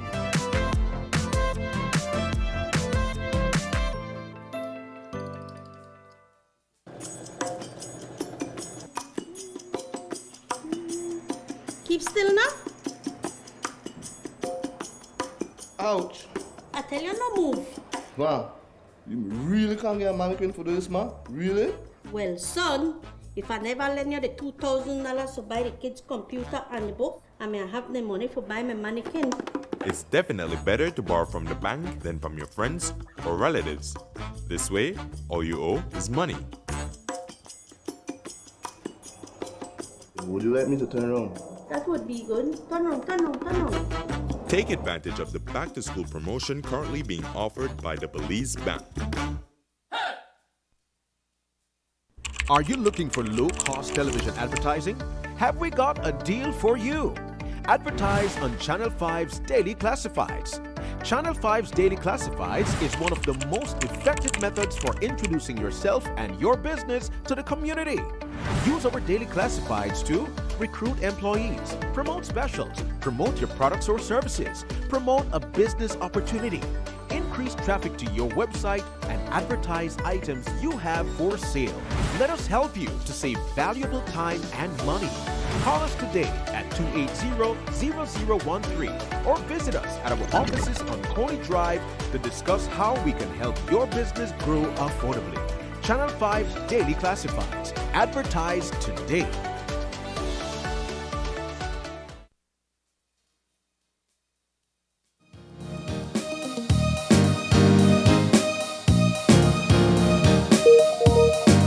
Welcome back to Open Your Eyes, and of course we're venturing off now into our third segment. This one we're looking forward to like all the others because we just spoke about eating chicken foot. This guy on the screen shortly will be, he should be back for the competition. Jubril Passport Heavy. Passport Heavy. My buddy, good morning. Good morning. So excited to be back. You better believe it. You need to show up that shirt. You need to show up that shirt because that coat of arms. Yes, Look at this guy, man. I love it. I love it. Jude, so man, you came here. Your trip was supposed to be for about 5 to 7 days. You stayed for 33 days. Let's walk that back. We had this conversation before, but there are now more things. Like for instance, you just finished with your compilation or your series of Belize. So let's walk back your trip to Belize and why Belize was something on your list to visit. For me, myself and Renee, we really love diving, nature, culture, food, the hot sauce. And so all of that was just a combination. And then also we were invited, right, by the tourism board. And I really felt a warm welcome. And that really had me excited to say, okay, the country literally is opening us with welcome arms. And then I put a post on my Instagram, right, the Passport Heavy Instagram. And then I just felt the whole country saying, please come down, we're gonna welcome you, we're gonna love you. And that is what I felt from the moment that I touched down to the moment that I left. And I'm already excited about coming back. But I don't tell you which month to come back. If they're not September, they come back, it have to be November. Okay. But so is it a custom that you would get a call from a country's tourism board to tell you to come on down to a country? What is it like for you? I mean, you're everywhere, right? I watch your piece with being in Ethiopia, being in Veracruz. You've been around. Is it what normally happens, or you just pick a spot? How do you do it? So Ethiopia, I mean, if you watch the video, it was literally a video because my friend was getting married. I didn't even have my team. I saw that. I saw that. And then I literally just contacted a local filmmaker to shoot it. And then I had my team edit it and put everything together. And because I just felt the energy while there, the people, and I said, oh no, I have to create something. Yeah. And so that's how that episode happened. But then since leaving and putting that video together, yes, the government has reached out and said, oh my God, you have to come back like now. And like, so from the Prime Minister and everything over there, they've reached out and said, we'd love to have you back. So it just depends on the situation for how things happen. So let's talk about the piece that you put together for Belize. What I'm seeing on the screen right now is that you guys are actually doing chocolate. Tell us about that piece, man. And was it hard to put together? I'm sure you got a lot of great footage. Yeah, like it really was. It was actually difficult to put together. I won't lie to you, because you're imagining we're shooting almost morning to night, and then and even though it was like a 40-minute video, you were trying to represent so many different cultures, so many different energies, right? Cuisines, accommodation, views, the beauty of the reef, all of these things to represent, the entire country. And so I felt, as our entire team felt so much pressure, because we want to represent a country, right? It's not like, oh, we're just making a video. It's like, no, we're representing, entire country. So it was actually difficult to put together. What is your impression of this country, Jubril? After watching your piece, there were some things that you said, you know what, these are the things that I think the country needs to work on. You spoke about the real estate and whatnot, and how people could actually be a part of it and whatnot. What is your impression of this country, and where do you think we need to actually work on to be better? Yeah, great question. And I'm glad you asked it. I think the core of the country, right? You have a gem, right? From the nature, like God has blessed Belize in a way that many other places around the world just don't naturally have. And then you have this amazing leadership, within the country, a country that truly wants to see the country grow. And so, but some of the things as it relates, because there's two sides, right? How do you have the people of the country grow? But then also tourism is such a big part of the country. How do you do tourism responsibly, right? And then there's all these different things that I'm seeing of these major companies that are coming in because they see the beauty of the country, the proximity to the US, where now is brands like the Four Seasons, Six Senses. They see, oh my God, how have people been sleeping on this amazing country? And then one of the biggest things that I think the country has done really well that surprised me is the safety of the country. So that was one of the perceptions from outside looking in. People were like, oh, is it safe? And I felt, and my entire team, we felt so safe like the entire time there. It was even funny because in the beginning I was like, no, we need security. We need to have this, and that. But then after spending a couple of days, I was like, what? It is a vibe, and I would recommend, like my personal friends, like even my mom, I'd be like, no, Mom, you are safe to go there and explore and feel safe. So I want to talk to you about the compilation of the 40-minute video itself. How many spots, how many districts, and how often did you have to go back, reshoot, or was it just like an editing process? So how many spots, how many districts, and talk to us about the editing process. These are good questions. These are questions people don't normally ask.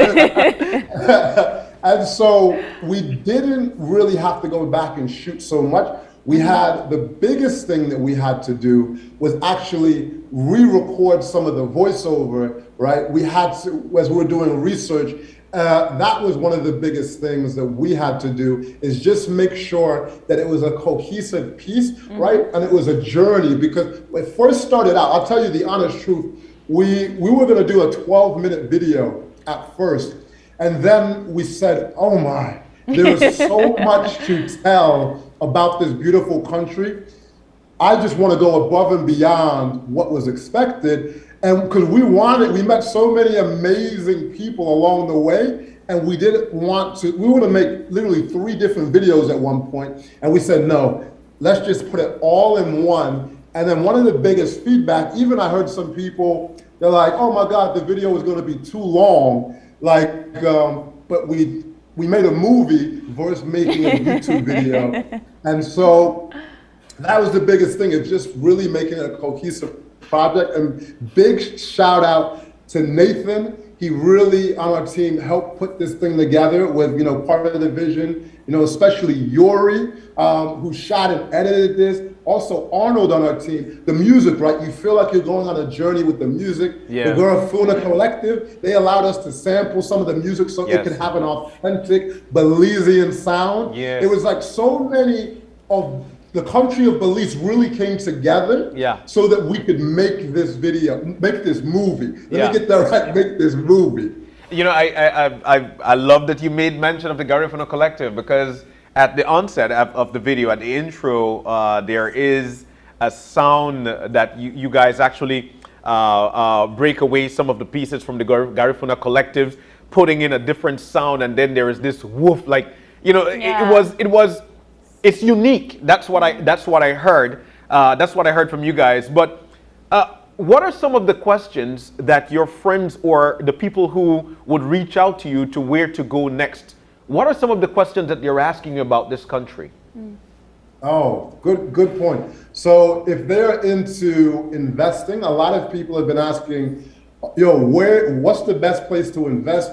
Who do I contact? What do I do? Is it the right time to invest in the country? Other people, if they are divers, they're saying, what are the spots outside of the blue hole? Where shall I go and explore? I don't want to go where everyone else is going. Yeah. What are the foods and restaurants? Because that was one thing that's not quite there. I had great food while in the country, but when you talk about a elevated experience where you maybe in some places, when you go to some places in Mexico and other places, they don't exactly have like the best like beach clubs, or it's like crazy restaurants and just different things. But I know that it's coming, and that's why I am so excited to even start investing, you know, in Belize and bringing people down, because it's like once you see it, once you feel the spirit of the people and the proximity to the U.S., you're like, it's a no-brainer. This is a great place that is only going to continue to grow. So I want to end off this with asking you, since you're talking about investing and coming back, what are your plans for when you do come back by the end of this year? So my plans, I'm definitely going to get some more hot sauce. I'm going to have You can get hot sauce there though. You can get hot sauce there. Marie Sharp is there. She's in like 64 Walmarts in the United States. One more time about the United States? Marie Sharp. She's there. Yeah, she's like in almost all the Walmarts in the United States. So you could buy her there. Yeah. No, I'm definitely, like right now we're in Turkey, right? We're on the other side of the globe, but we are gonna come back to Belize, like you said, September or November. You have to actually educate me. I don't know what's going on in November. Oh my goodness.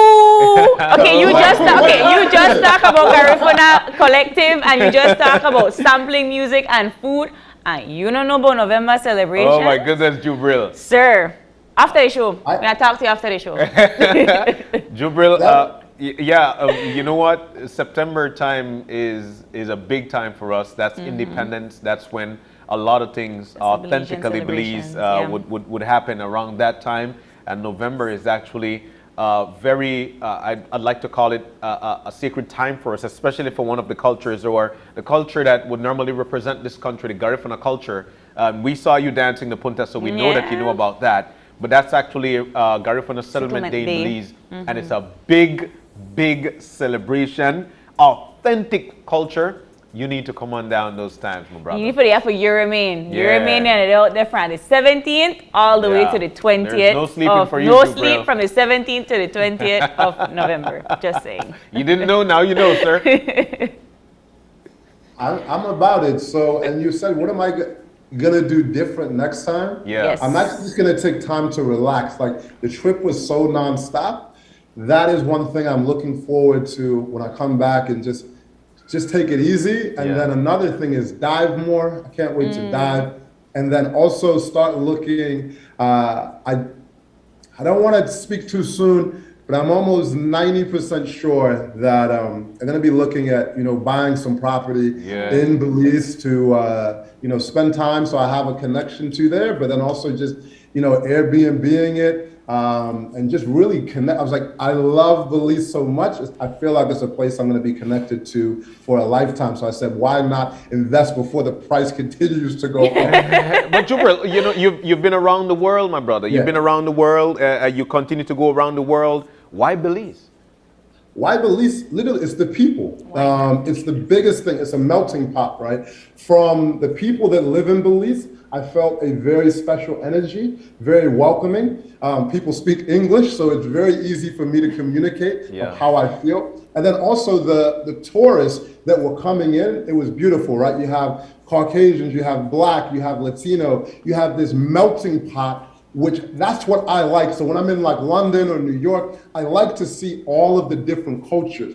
And so another thing that most people don't know, this is just the first of 4 different videos that we have coming. So, oh my God. Yeah, we have 3 more videos. Where? Okay, so this is why I asked, where did you go? Because most Belizeans don't even go past their village, don't even go past their district. Yeah. So, I mean, I love and appreciate all that you're highlighting, but like, where did you go for 4 videos? Yeah, I was like, I'll give you a little sneak peek of some of the stuff. One thing is, I went to places that I would say probably 99% of Belizeans have never seen ever, and most of the world. So I went to some of the most unique places in the country. I'd say places probably you guys haven't even been. You better watch it, dude. You better watch it, yes, because Belizean travelers. And then, like I said, I was very interested in the investment opportunities. So I sat down with the REMAX team from Belize and just talked about opportunities. And just so people that are coming from outside, they know basically the law of the land and how things work. So it's like, it doesn't matter, like if they're buying in Placencia, if they're buying in San Pedro, or wherever that they're buying and whoever that they're buying with, just so they can have an understanding of how things work, right? Because there's so many people making amazing things happen. And I just wanted to be like, oh my God, this is what I'm seeing. More people need to know, because I had so many questions about things. And I said, hey, let me just find some of the most knowledgeable people about these certain topics.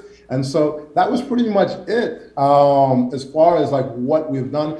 But I'm so excited about, like I said, I'm not going to share too much about some of the videos, but just make sure that you're subscribed on our channel on Passport Heavy.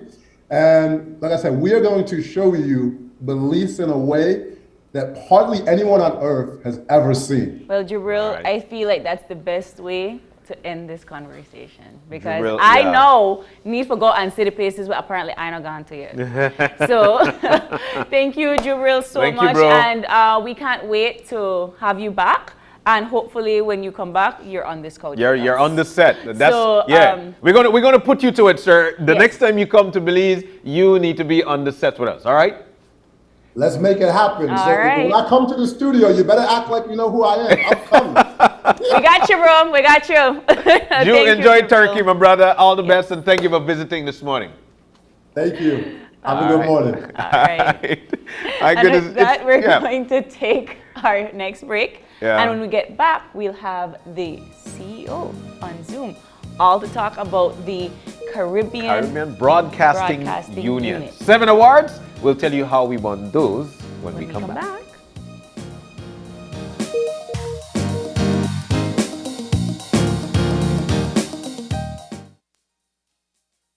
Engines now for the National MSME Roadshow, geared towards building the resilience of MSMEs and developing a national MSME directory. Sign up for this 3-day event filled with intensive boot camps, presentations, MSME support and formalization clinics, pop-up shops, and more to help you develop and promote your business.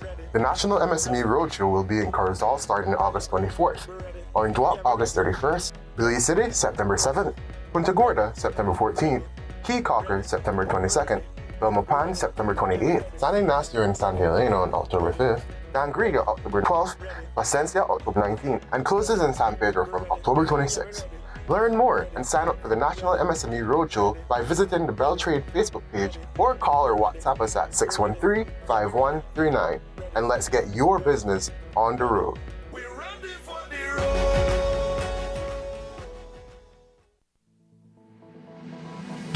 Applying for a Social Security sickness benefit? Here's what you need to know. A complete claims package include 1. Sickness claim form fully completed by the claimant and medical doctor.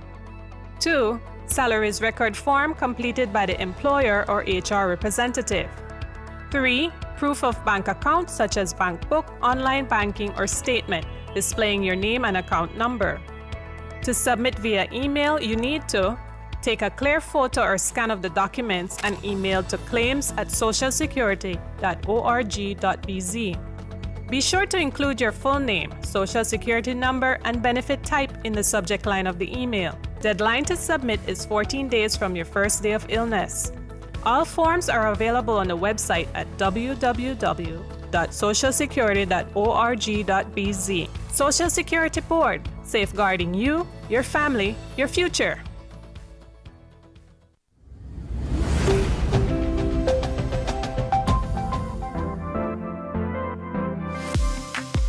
I'm always on the go, and the country is my home. So when I want to get away from it all, I immerse myself with my favorite movies, all from the new Smart Stream app. It's easy to use this service. Purchase your movies from the app and use your mobile data, Smart Stream data packages, or smart broadband to stream and enjoy. Be like me and stream on the go with Smart Stream.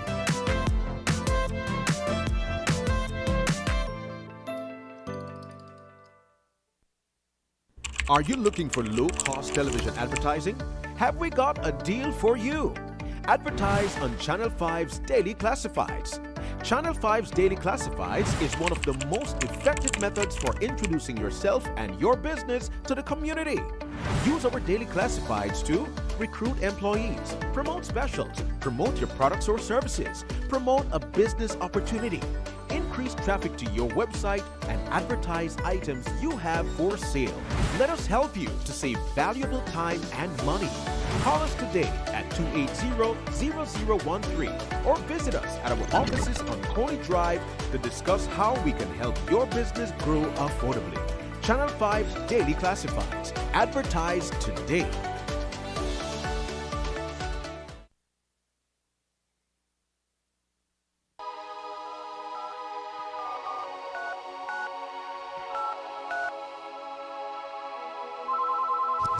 Been drinking all night, feeling so high.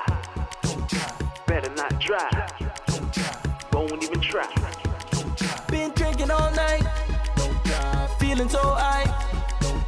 Better not drive, ain't gon' try. Been drinking all night, feeling so high. Better not drive, ain't gon' try. If you're drinking and driving, I'm not going with ya.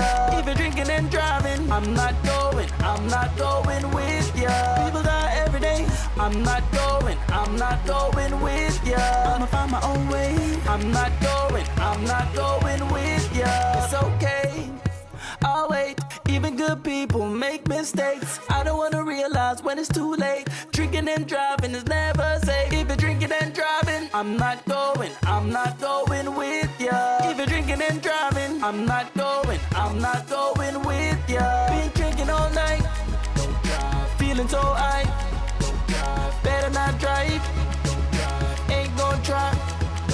Been drinking all night, feeling so high.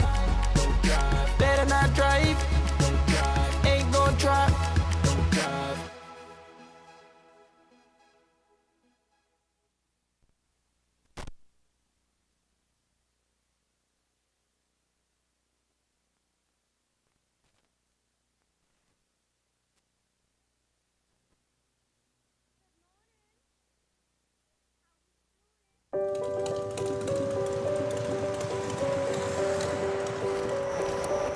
You never know when it might happen. You can't afford to take chances with your safety.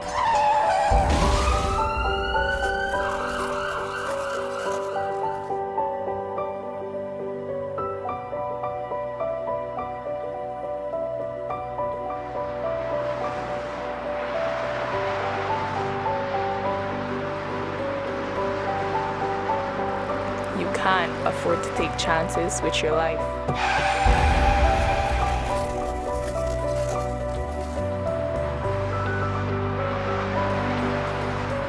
Because you never know when it might happen. Always be safe, because you never know.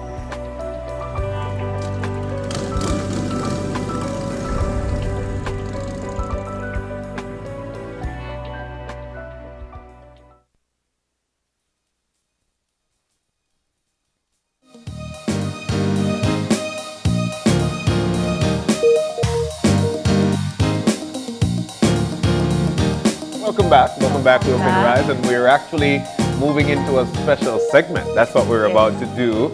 As we've mentioned earlier this morning, awards. Great Belize TV actually won 7 awards at the CBU General Assembly, the 53rd General Assembly. I think it was yesterday, somewhere around there. But yes, but we're not the pros. The pro is actually on the screen. Yes. Who is none other than our CEO, Marlene Cuellar, who is in Tobago. Mar, good morning. Good morning. I'm so glad that we got to work this out, because I wanted to come on this morning and be able to just extend personally my congratulations to the entire team. As you noted, John, I am in Tobago for the Caribbean Broadcasting Union's annual General Assembly. We've been here talking about issues surrounding the media within the region, a very special focus on how we can participate and assist in addressing media information literacy, a topic, of course, that you guys have been talking about on the set with guests of recent as well. But in addition to that, and talking about how things are going with all the different members, we also participated in the Caribbean Media Awards last night. Nice. And I am all smiles today because our team, once again, we were able to earn a number of awards. Of course, this is a distinction that is very important.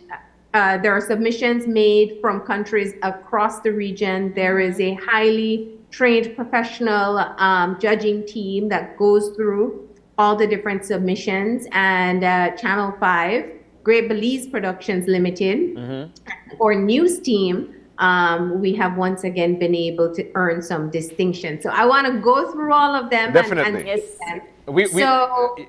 Definitely. We after reading it, it is with great pride, and I'm sure you're going to share with the entire country these awards and who I'll win them. So let's jump to that, Mar. Now I feel bad because I don't have them next to me. But I will tell you categories and the reporters who worked on it. So the best news item, or new reporter Paul Lopez earned that award.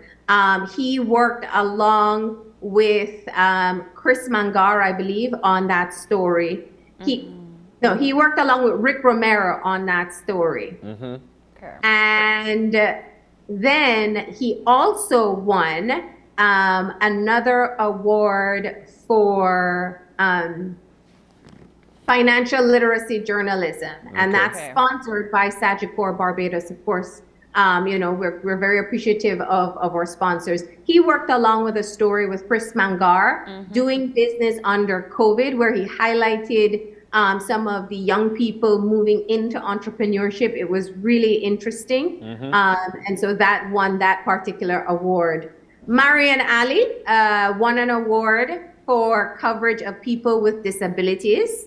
Her story featured a visually impaired student who was adapting to being out of the classroom due to COVID. So we were really proud of her and Daryl Mogale for putting that piece together and earning that spot. Nice.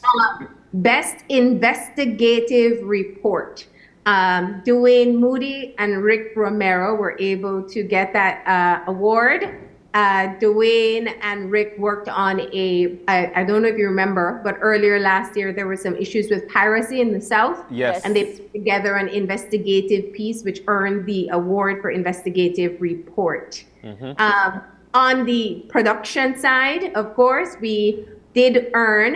A lot of people, I think, oftentimes only see news or morning show, but of course, the production company is also very active, and we won Best Commercial Spot for Nexus Promotional Advertising. It was something we created in-house for one of our clients, and we were really happy that we've earned the distinction there. Further awards that are also really important. One would be People's Choice, which was a voting online, and that went to Andrea Polanco, who is no longer with Channel 5. She went to attend a fellowship in the United States, and she won that piece. She worked along with George Tillett there. And Best Videographer, which is a brand new category here for the CMAs. And our videographer from Channel 5, Chris Mangar, won Best Videographer for the Caribbean. Hear the screams in the background. He is really happy back there.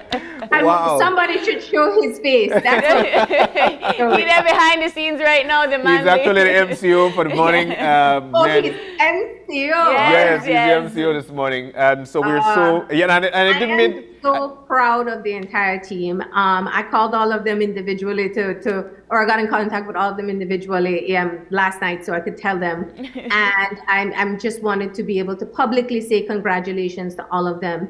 Because what is most important for me is that these are stories that are not created with a specific function of being submitted for awards. These are the stories that we're putting together for our audience on a nightly basis, because that's how important it is for us in being able to produce quality journalism. And our team works so hard. So any recognition where somebody can say good work, I am happy to be able to be a part of that. Definitely. I guess you took that stage on so many occasions in one night, huh? Yes, she got up there 7 times. I'll say this, I mean, I'm so proud, but there are others who have been excelling in the region, to Jamaica. RGR Cleaner, they collected quite a number of awards. They work in print, radio, and television. And Suriname won their first award. So it's a celebration for the entire region when someone is able to earn this distinction. And I think we all appreciated and congratulated each other. So very proud and happy to report this morning. Are there anything new that the CBU is actually going to be implemented so folks can be cognizant of? Well, I mean, the conversations that I just left, I mean, we're looking at where media in the region is today, things that we need to be able to address, common issues. And that's a benefit of being a part of the union. As I said, we had some conferences yesterday with UNESCO looking at media information literacy. We've been doing some work. I've been doing some work in Belize in that already because we have to talk about how we help people learn to access information and analyze information. So that's one part of it. Today we start talking about the realities of what's happening and what common solutions we can find as well. All right. We're so thankful that you were able to join us this morning, CEO, and provide us with good news. I guess when you get back, it's time to celebrate. Yes. All right. Thank you all. Have a great day. I know it's been a lot of tough news the past few days. I have been following really gut-wrenching stuff. And I'm just happy that we have at least a bright moment to be able to celebrate for us and our viewers of Channel 5. Thank you, CEO. And do enjoy the rest of Tobago. Eat all the foods. I will. I never have a problem with that. Have a great day, guys. Have a great day. Have a great day. Oh wow! What a great day! And I'll tell you what, it's a great way to start the morning by providing you with the accomplishments of a television production station that have been in the works for so many years. So this is actually one of those days where you could actually give ourselves a pat on the back. Yes, of course. All right, we got started this morning with the BTB and how you could become a tour operator and the stuff you need there. We're so thankful for them to have joined us this morning, representatives of the BTB. And of course, we have to shift gears into this jumpstart of September celebrations in Corozal, talking about the rum, ribs, and rice tasting contest, which is a benefit to send and sponsor at least a few hundred kids to go to school. So it's not just about the competition where Jana enter and eat all the patitas he want, but it's also about how you can contribute for a worthy cause. Indeed, and we're so thankful to have been joined by Jubril Argoro. Jubril is actually the founder and host of Passport Heavy. If you go on YouTube and you search tourism, that guy is going to come on up. He's visited so many countries. He's actually, yes, he's actually right now in Turkey doing a piece there. He put out a piece on Belize and it was about 43 minutes. Yeah, somewhere around there. And he surprised us because that's only one of the videos. I thought that it was done when he said 4 more. So it kind of gives you that testimony that Belize has a lot more to offer than you think at home. Yeah. And so get on out there and see what your jewel has for you. All right, we're looking forward to Jubril when he gets back in the country, and trust me, we are get up on the set. Yes, we that get man up on will the set. come He don't tell me, we have it recorded that yes, he come. He's going to So- come right here, and of course we're going to have the conversation with him. But it was a great time. We always say that without you, this is not possible. You actually wake up, you open your eyes, and you started your morning bright with us. If you've got any birthday shout out, any requests, any questions, any concerns, drop us a line at oye@channel5belize.com. And of course, you can always catch us on our live stream on Facebook at Open Your Eyes BC and our highlights on Instagram at OYE Belize. Then do us a favor. Well, you could join us again tomorrow when you open your eyes. And you start your morning, right? As per usual, you keep your eyes, your minds, And your hearts open. We're going to see you soon. Be prepared. There is a storm coming our way, and we want for you to be as prepared as possible. The National Weather Service has definitely put out the flood warnings for parts of the country. And make sure that you hit them up on their website as well. That's www.hydromet.gov.bz, and you can see exactly what they're talking about there. Read up about it. Make sure that you and your family have got your hurricane preparedness plan as we are in the hurricane season. We're going to see you again tomorrow. Have a beautiful day. And remember, it's always a great day to be great. Have a great day. Bye, Belize. Bye.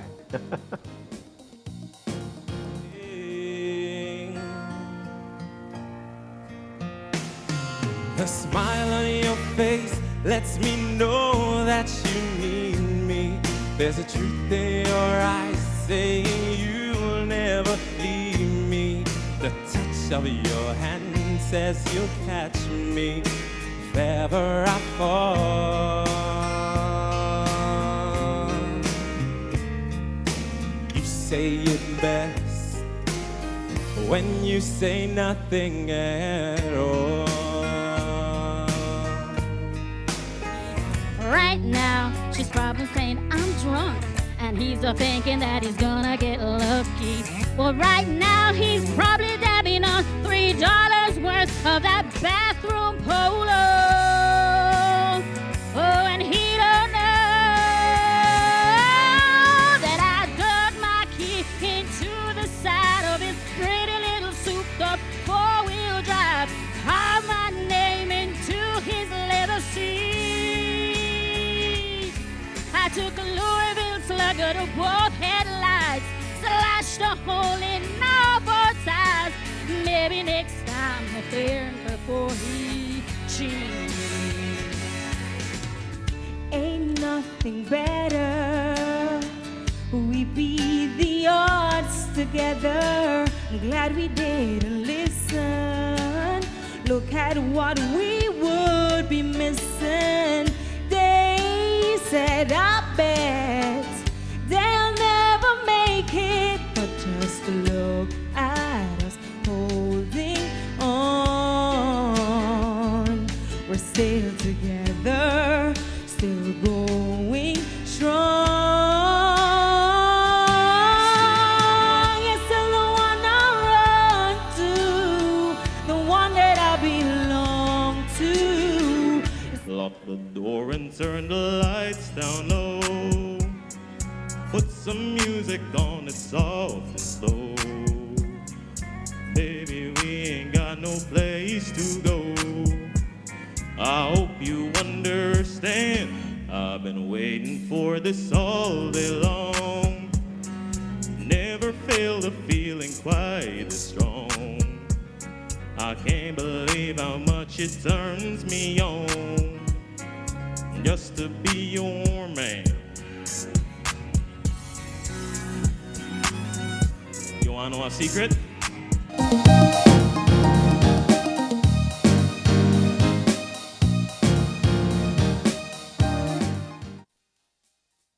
Open Your Eyes was brought to you by the Belize Bank. Our country, your bank.